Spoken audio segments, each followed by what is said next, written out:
ready to build resiliency, create a healthy lifestyle, and overcome adversity with a warrior mindset. This is Define the Fight with Mariah Prussia. Hey everybody, welcome to this fine Monday morning. Yes, we got a little rain. We needed it. The grass was a little crunchy, but you know what? Now we're watering the plants, exactly what we need. And today we are joined with an amazing individual who is not only an outdoor enthusiast, entrepreneur, permaculture expert, financial expert, husband, father, and friend. He is also a four-time All-American national champion wrestler. He had spent his adult life exploring, backpacking through 37 different countries.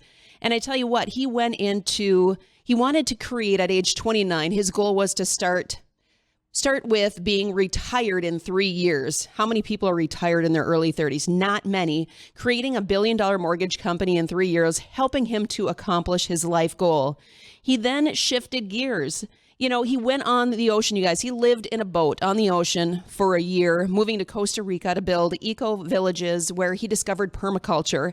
You know, and we're going to talk a lot about permaculture today because it is very, very important that we understand where our food is coming from, what's in our food. And Jim, you know what? He is the CEO and founder of Food Forest Abundance. So Jim Gale, welcome to the show. Thank you so much, Mariah. It's a pleasure to be here. And yeah, I want to show people and demonstrate the solution to all of the world's biggest problems. We take the poisons out and steward our land again. We create diversity in our landscapes. We can literally reverse all of the cancer, diabetes, heart disease trends, and so much more. Well, and you and I both know I clearly see the food forest behind you, but you and I both know the fact of the different things that are now being put into foods, the chemicals. You look at the ingredients labels from what is on our shelves versus other countries. This is a problem. And so with problems, we have to make sure that we're finding solutions. You know, so Jim, I want to talk more about, you've clearly had a plethora of different things going on within your life. First, I want to start off with you developing financial freedom to move into the area that you currently are at. So let's take you back to age 29, which was only a couple years ago. So we're going to roll with that. Yeah, sounds great. So after wrestling, I decided to go explore and see the world. I moved to Maui, Hawaii, and I lived there for 4 years. I started as a bar back, and I ended up as a bar partial owner. And that was an incredible experience. The $25,000 that I invested in that little bar for 5% equity, that went bye-bye. But I learned a lot. I started reading at that time books on success and on things, you know, like the Tony Robbins and the Zig Ziglar and Jim Rohn and Dennis Waitley. And I got really into human performance. And then I decided I wasn't done traveling yet. So I went and lived in Africa with the Maasai. I lived in Mai and in Surfers Paradise, Australia. And while I was on these travels, I continued to study and write my goals. And one of the books that was most relevant for me was Napoleon Hill's book, Think and Grow Rich. And that book just blew my mind. So I started to write my goals based on his ultimate premise, his deduction after studying the most successful people in history. Napoleon Hill deducted, whatever the mind can conceive and believe, it can achieve. So instead of arguing with one of the most brilliant writers and men in history, I decided to believe that. And I wrote my goals that I wanted to be retired in 3 years with $3 million. At the time, my dad was a pipe fitter. My mom was a stay-at-home mom most of my life until she got into real estate in my teens. And so I grew up not having this financial model around me. Well, when I got home from the travels, through a divine set of synchronicities, I ended up getting into the mortgage business. And I didn't have a base pay, so everything had to be earned. And I learned a lot working for 3 different companies over an 11-month period, enough to start my own company. And 3.5 years later, we had grown to $1.3 billion in revenue. And I was bored with that industry. So I sold the company. I bought a boat and I lived on the ocean to pursue which was called the Wisdom Foundation. It was a 501c3. And my goal, my objective was to get emotional intelligence and the things that I learned from these incredible books that my school did not present to me, right? Everything I learned of value came from after school and outside of the school walls, or at least most of the things anyway. So that's what happened. I started the Wisdom Foundation, lived on a boat, and then I found Costa Rica. That's awesome. So in Costa Rica, that's where you started developing and defining and finding that passion of where you're currently at right now is getting into the permaculture. So did you always gravitate towards permaculture and the understanding of it? Or what was that turning point for you? Like, man, I really need to go deeper into this. Yes. So ever since I was a little kid, they called me Nature Boy because I love nature. I love being outside with the animals. I had frogs in my pocket. I mean, I remember one spring or one winter, it was like November, and I grabbed a jacket out of the closet that had been in there all summer long. And I reached in the pocket and there was a dried up frog in the jacket pocket. So I've always loved nature. And in fact, I'll show you this. I know some of you are listening on thing, but this is a batch of longans that I just picked off the tree behind me. I love the systems that are provided. And in fact, I'll say this, all wealth is derived from nature. Design. It's infinite in its ability to create abundance. So it was already part of who I am, like it is for everybody. But I really got into it in 2007 when I basically red pilled. I learned that the world is controlled by people whose objective is not stewardship. Instead, it's control and profit. And I learned that the systems that are currently the pillars of our society are unsustainable, and all unsustainable systems fail. At the time, I had my first two daughters. So with this new knowledge that these systems are unsustainable, I went into a scarcity mindset because I was worried. For the first time in my life, there was somebody and something in my life more important than me, and that was my kids. So I got really wrapped up into first finding out what the problem actually is. And then I read Bill Mollison's quote. Bill Mollison is the father of permaculture.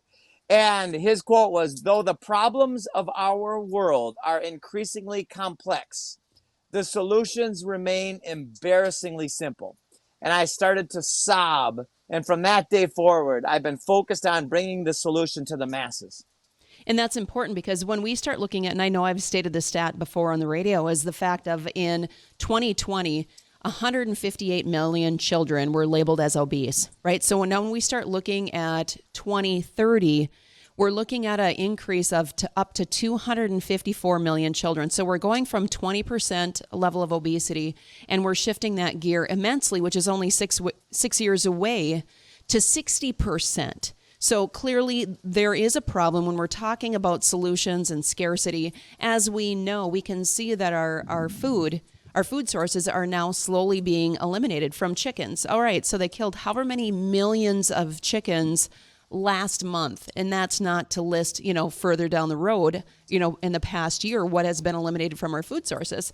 And I was like, okay, well, if you're going to continue to kill chickens, I'm going to continue to buy more chickens, because the reality is I know what food they're being fed. I know that we're always going to have eggs, at least eggs on the table, and then be able to provide healthy sources to sell to other individuals. Jim, where are you currently located so individuals understand? And then two, I want to talk about the whole development of the food forest. So I'm in Central Florida, about 40 minutes outside of the Orlando International Airport.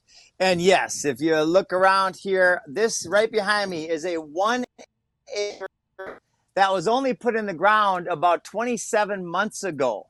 We have over 250 different species of edible and medicinal plants all around. So what does that mean? That means that I can walk outside my house anytime and I can have a basket full of food in 10 minutes. And guess what? I'm not a farmer. I am a harvester. I'm a treasure hunter. My daughter, my 5-year-old daughter says, Daddy, let's go treasure hunting. And we always go out. We go to the mulberries and the lychees and limes and avocados and bananas and the apples and the peaches and the plums and the pears and the raspberries and blueberries and blackberries.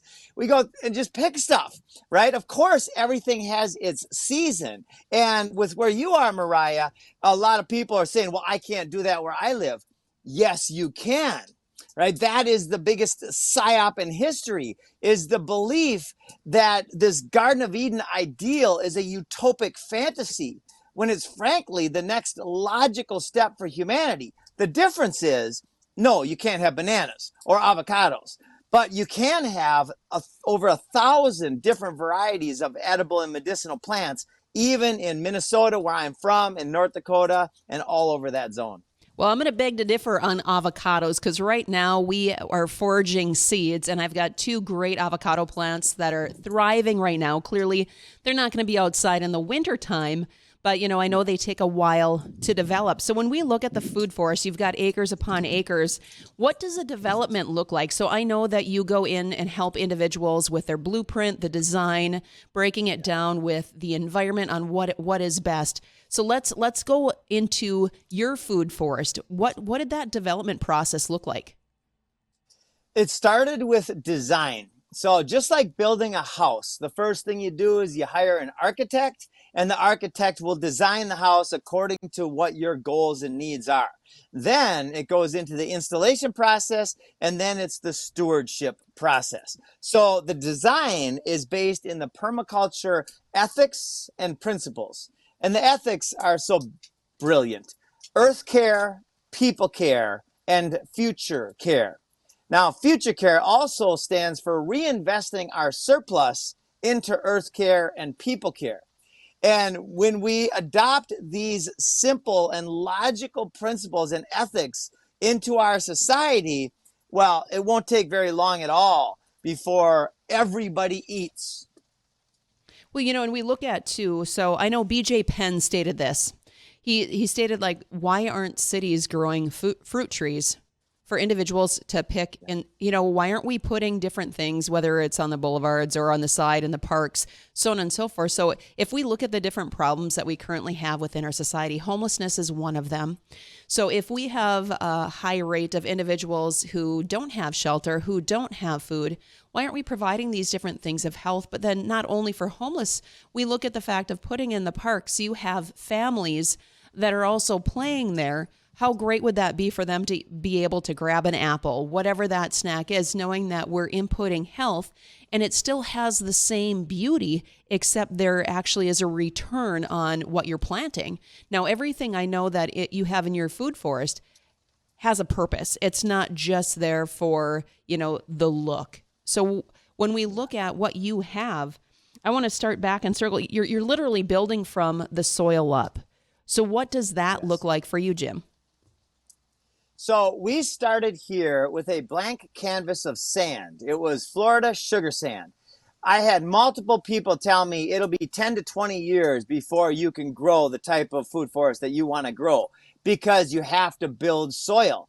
Well, they're partially true or partially correct. You do have to build soil. Soil is the foundation of life on Earth, and it's the foundation of the vast majority of our food supply, besides the fish and the ocean foods. So we started by spreading a bunch of mulch on this land. So we started by actually purchasing about $15,000 worth of mulch and spread it in over about 15 acres, about an inch or two deep. Then we contacted our local tree trimmers, and now they're delivering truckloads of mulch for free, right? Which, by the way, anybody can go do this. It's called chipdrop.com, chipdrop.com, and they're looking for places to drop off mulch. So after we put the mulch down, we bought good soil, and wherever we put a primary food producing tree, we put that tree in. And then we work with Pat Miletich and Dr. Will Spencer, and we've got their product. I call it a fertility juice. It's at environautics.com, and I've got one of their dynamizers, and I brew this compost tea I usually do about 2 batches a week, which is way more than they recommend, but I just love the stuff so much. I have one of the systems, so I'm putting it on everything. And as a result of implementing the permaculture ethics and principles, and then adding these different things like this compost tea, our food forest is just exploding to life. Well, and we use some of the products too on our garden, and it turns literally into Jurassic Park or Jurassic Garden because everything tenfolds in regards to growth. Now, with building everything, how long of duration of time did it take for you to actually see some of your vegetables, your fruits come into harvest, right? So clearly you had to build the soil, and then you're planting and you're doing all of the different things to set it up for success. But I know some people are like, oh, well, how long is this going to take? How long do I have to wait? Because humans are very impatient. What does that look like? Yeah. So it looks like for some of the plants, a lot of the veggies, you can get a harvest within 90 to 160 days or so.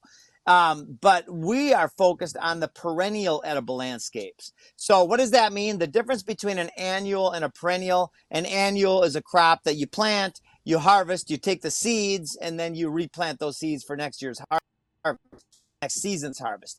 A perennial is something like a fruit tree that you plant one time, and it continues to produce more and more abundance every year for generations. And one of my favorite concepts, right? You can count the longans you can count the seeds in a longan, like I'm showing right here. This is a longan with one seed in it. That one seed can turn into millions of longans over time, right? You can count the seeds in an apple, but you cannot count the apples in a single seed. So that's what nature's abundance is meant to do. It's meant to create free energy everywhere. And the reason why it's not being done was very clear when Henry Kissinger, who was the head of the Council of Foreign Relations, a man who met with every U.S. president, he said in 1974, if you want to control people, control food. So this has been a systematic destruction of our food supply chain in order to control the asset, the slave, the peasant.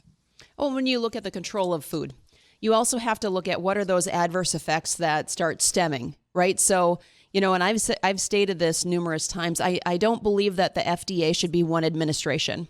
Food and drug should be completely separate because you shouldn't have an administration in control of what sources and the benefits that food has. And then you look at the pharmaceutical, they should clearly be divided. And you start seeing more and more different chemicals that are being added into our system. Now, what does that do? That creates poor health. And we have also increase of the added sugars, everything that are being flushed into, whether it's cereals, into other different components that kids are eating, right? Because we don't have the normal 9 to 5, 8 to 4 jobs anymore. They have shifted. And you're seeing more and more single parenting where individuals now are like, okay, I need to make sure that I'm staying within a manageable or an affordable budget so that I can put food on the table. We also have gotten away from the fact of individuals, there's 25% of youth or of children that have never planted a seed. So now it's teaching kids to get their hands back in the soil. And we talk about the expense of, you look at organic versus, unorganic.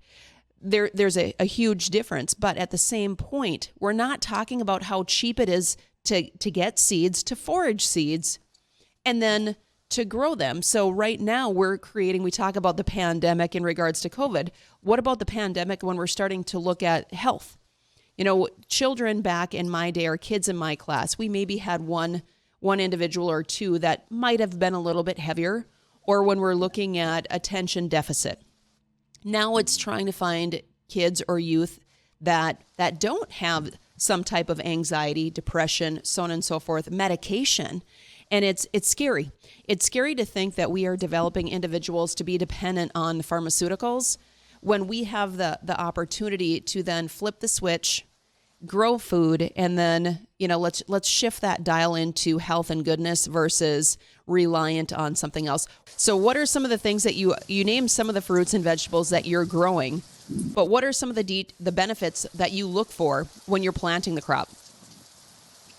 So the most important first step in permaculture design when you're picking plants is asking the question, do these plants thrive in this agricultural zone?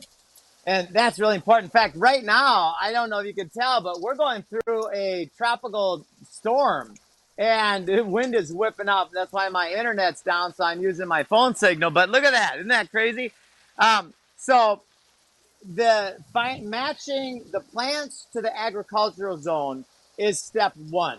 So, and this is so amazing to me. In your zone, in Minnesota, for instance, or in North Dakota, there are over 1,000 edible plants. And in fact, you could do like 8 or 9 different types of kiwi alone. There's multiple types of blueberries and raspberries and blackberries and apples and peaches and plums and crab apples and so many more. It would take me hours to name them all. So that's the key is finding out what goes well. And then what we do is we create guilds. A guild is a community of plants that support each other. So we could walk away from our food forest and come back in 30 years and with no maintenance, just God's maintenance, nature. In 30 years, this food forest would actually extend hundreds of miles. Now people say, what? How could that happen? The wind, the rain, the birds come into our food forest, eat a berry, and then lake here, and they'll poop, and now we'll have a new blueberry or raspberry or blackberry going on the other side of the lake. So nature is expansive. The amount of energy that it has taken to destroy our world to this degree is absolutely profound. But that also represents an opportunity. We are sitting on the cusp of the most important and biggest opportunity to serve in the history of humanity. Almost everybody is aware that things aren't going well, that things are going really bad, that the markets are unsustainable, the money system's unsustainable, the healthcare system is more of a sick care system. So how do we change it? Right? Victor Hugo said there's one thing stronger than all of the armies of the world, and that is an idea whose time has come. The Garden of Eden, God's design, nature is that idea. Which is great because you talk about the ecosystem and you talk about the importance of animals. Now, what you notice is as soon as you start growing different types of food, the animals are going to gravitate towards that.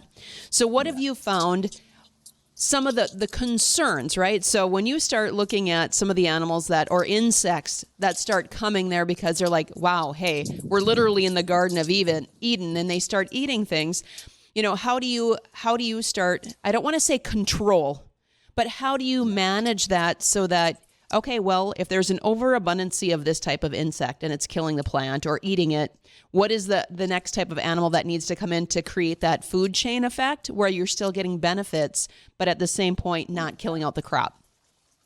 Oh, Mariah, that is such a great and relevant question. So our system is comprised of over 250 different types of plants. So these monocultures are a huge part of the problem because they're unnatural. And a lot of times you're growing rice in California in a desert, right? The amount of irrigation needed is radically unsustainable. So you pick the right plants for the zone, and then you create diversity. And that is the foundation of strength of the system. We use no poisons, no chemicals, nothing made in a lab goes into our land, right? We use what I call God's design or God's process, God's system. And when you stack that on with diversity, we have so many insects. We have so many animals. It's a sanctuary, but there's not going to be a proliferation of any particular thing because we simply don't have monocultures. Gotcha. Now, when we're talking about different types of control, where we're at clearly is more of an agriculture where we have the crop dusting, the different fertilizers, the drifts. Now, what is it around your food forest? And then do you have any of those type of adversities or different type of chemicals that can actually come in contact with your food? No, well, fortunately, we don't have any big farms or any rivers into our lake or our system. We're kind of in the middle of a beautiful area. It's really divine. Now, with that said, the product that I use actually can transmute or change those chemicals, those heavy metals. Basically, it can, I don't know how, I didn't do very well in chemistry, but it can change the structure of these things that are killing our soil and our water and our food and creating cancer and diabetes and heart disease and all these sicknesses. They can literally transform those chemicals into bioavailable nutrients and minerals. Right. So again, this is not something made in a lab. It's something that has been accumulated thanks to Doc Will Spencer and Pat, who I love this man for going from world champion, toughest fighter in the world to soil savior, because he recognizes how important that is. Right. So now you take a living system and you add it to an area that has been poisoned, and it will literally turn the problem into a solution. You know, when you look at different areas that you've worked with, what type of, I know you've worked with different countries, but then also individuals with their blueprints within the United States. So you clearly are going to have different type of factors that are going to come into play when you guys are designing and creating those blueprints. What are some of the places that you have developed food for us? And are there certain places or states that you're working on now? Awesome. We launched 3 years ago. We're now serving people in 54 countries and every U.S. state. And our favorite model is a demonstration site. So we call this a Freedom Farm Academy. We are 100% off of the government taxation. We are free. We do not comply. In fact, I built 10 homes here. I did not ask for permission. We did way better than the government standards. So we are showing people how to live completely off grid and how to create all of their own food, water, and energy on their land. And then become a demonstration site and an education site and a nursery. Right? It's the ultimate stack of functions. And in my opinion, it's the best business in the world to help our community be free, to help our community grow food. Right? People say, Jim, you've got enough food. Why are you planting more sweet potatoes and more fruit trees? I am, because food security doesn't mean that I'm eating and my family's eating. Food security means that my neighbors are also eating, because the food supply chain is collapsing. And we must help our neighbors also eat, and then that will create true food security. You know, our food supply is collapsing, and whether people care to see it or not, I think sometimes individuals want to shift where it's just, if I don't see it, if I don't listen to it, it's not there. And the reality is, it is there. Whether we look at the fact of organic foods, we have one place in town that really is strictly organic. Other than that, we have mixes of organic and clearly conventional, or, you know, however you want to word that type of food, right? So there is an issue because we're facing so many different things with the different chemicals that we're putting in our bodies. But then you start looking at lab created food. Now individuals should be raising their eyebrows on lab created food. What does this look like? So you look at taking chickens out. And when I was doing different research and talking about that, there hasn't maybe been one, but still it doesn't transfer that way. Individual that was impacted supposedly by the avian or the bird flu that they're saying are in the chickens. You're cooking the chicken and you're cooking the egg. You're going to be okay. So what is really the thing that's going on here when we're taking out animals? It just doesn't make sense to me. You know, and maybe you want to chime in on that, Jim. Yes, I sure do. It makes sense under one context. We are at war. This is a war, and it's really a war between those in power and those who are not in power. But we've all heard the sentiment, the meek shall inherit the earth. The meek are not the weak. The meek are the powerful who steward the land and who do good and who use their power to do good and to serve. So it's our duty, it's our joyful duty to create abundance everywhere, because abundance destroys scarcity, and scarcity is what creates fear, and fear is what creates war. Right? right?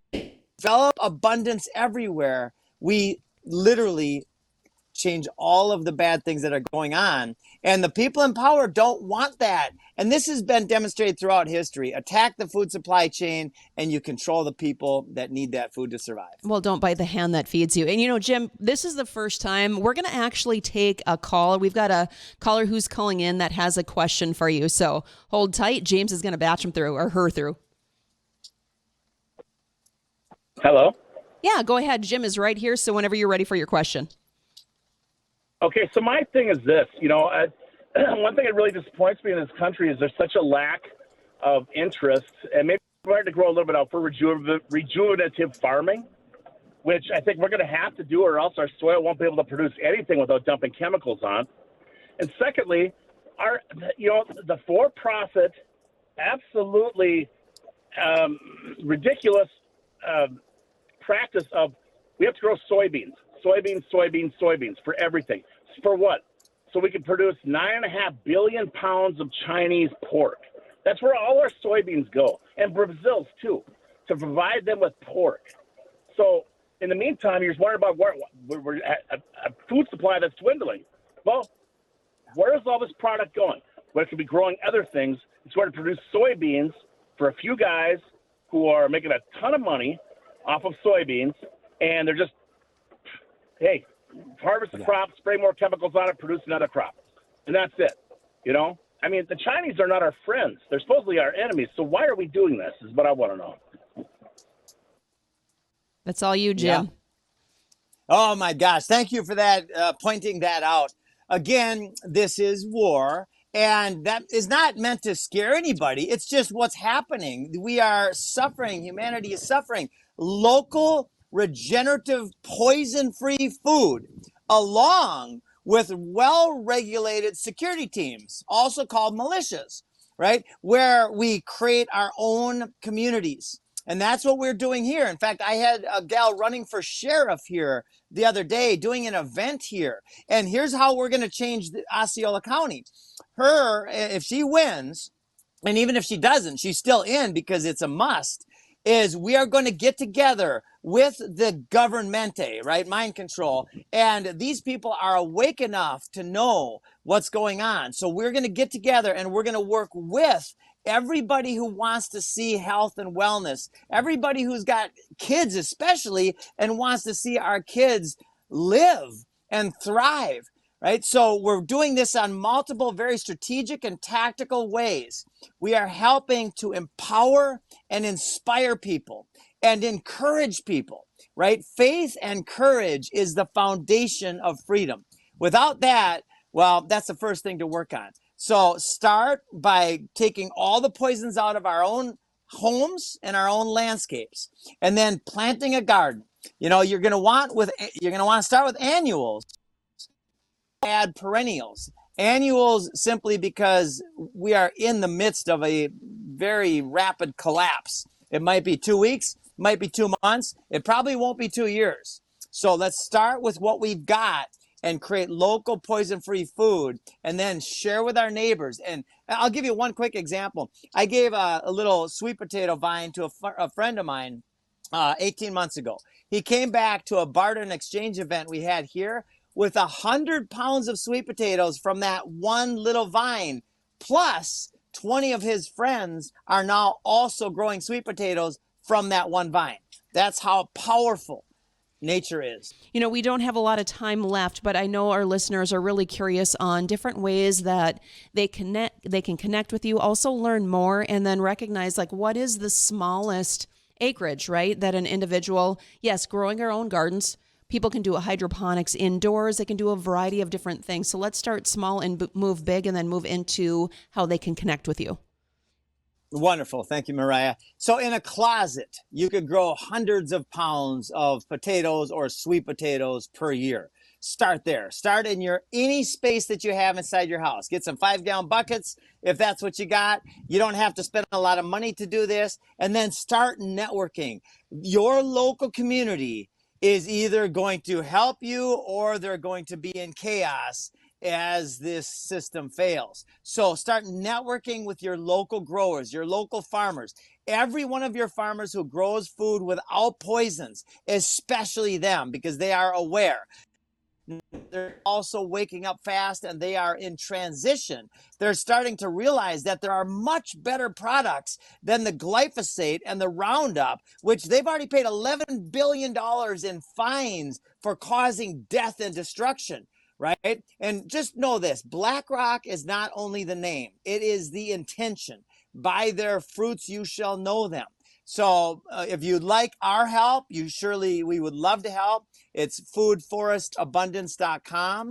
If you'd like to come visit me and see what it looks like to be free, then come to galtslanding.farm. That's GALTS landing.farm. And we have Airbnbs. We've got a private 430-acre lake. We've got a mile-long paved runway bordering our east. And world leaders will be landing here to learn about freedom.